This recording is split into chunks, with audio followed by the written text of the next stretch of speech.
តាអ្នកឈ្មោះអ្វីអំពុកម្ដាយអ្នកជានរណាហើយប្រទេសរបស់អ្នកនៅណាលោកចូលចិត្តប្រើពាក្យអ្នកម្នាក់ដូចចាស់បារាំងអញ្ចឹងមុននេះខ្ញុំលយដែរអត់លយណាស់លោកចាស់ថ្លៃតែខ្ញុំត្រូវធ្វើយ៉ាងម៉េចទៅព្រមឃើញមុខញញឹមខ្ចប់របស់លោកអ្នកនឹងទេខ្ញុំតែសម្បត្តិឃើញមុខនាងច្រើនឆ្នាំមកហើយអញ្ចឹងលោកជឿមែនទេថាពួកយើងជាគូព្រេងនឹងគ្នានាងគឺជាមនុស្សដែលខ្ញុំស្រឡាញ់គឺជាមនុស្សស្រីដែលខ្ញុំរំចាំស្មោះស្ម័គ្ររាប់រយពាន់ឆ្នាំមិនប្រែប្រួលឡើយទោះបីយើងប្រត់គ្រប់ប្រជាតិគ្នាទោះត្រូវជប់នឹងឧបសគ្គអ្វីក៏ដោយមិនខ្លាចនោះឡើយទៅជួបត្រាំត្រាយឲ្យបាន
ពេលប្រសពនេត្រា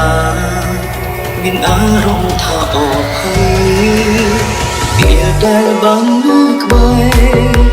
ខ្ញុំរំភើបចិត្តពេកក្រៃនាងគឺជាអ្វីៗដែលខ្ញុំប្រាថ្នារំពឹងនឹកដល់នាងខ្ញុំតែសូមលំមើលព្រះច័ន្ទផ្ញើសេចក្តីស្រឡាញ់ផ្ញើស្នាមញញឹមនាង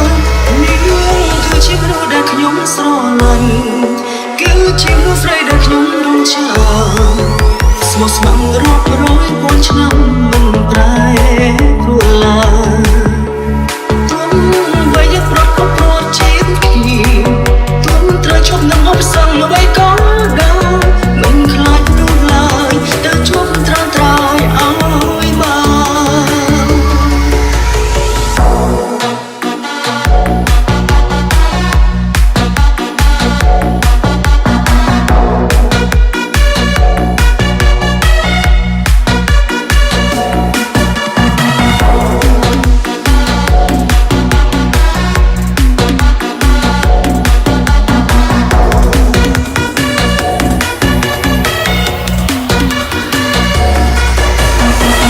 ជាបងនៅតាមនេះឯ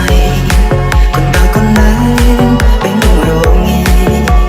ស្នេហ៍ស្មោះចេញពីចិត្តបែកគ្រងគ្រីបងនឹងពុំមានឆ្ងាយគ្នាមើលបើសិនតែនេះអូនជាទេវតាអូននឹងប្រើសាទៀងពេលវេលាលុបលាងការឈឺចាប់ដែលធ្វើឲ្យបងយើងគ្រងគ្រីហើយរត់ទៅឆ្នាំបើសិនបងមិនប្រែជាចាស់បងមិនខ្លាចនឹងរងចាំទេទូឆ្លងរាប់ពាន់ឆ្នាំក៏បងស្ទុះទ្រាំប្រយោគនឹងតាមញញបងគឺជាដង្ហើមនៃជីវិតអូនជាចង់បាំងបែកក្នុងដើមទ្រូងស្រីដូចមេឃនឹងនៃមានថ្ងៃកាត់ដឹងគ្នាបាន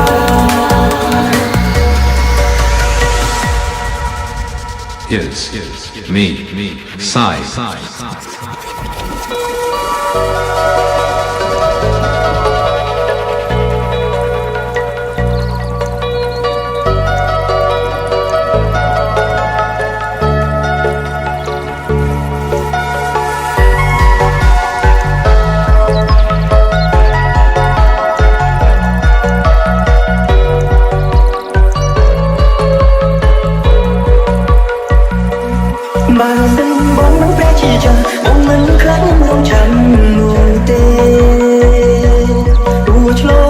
ឆ្លាមកូនស៊ូទ្រងបដោយកមេត្រា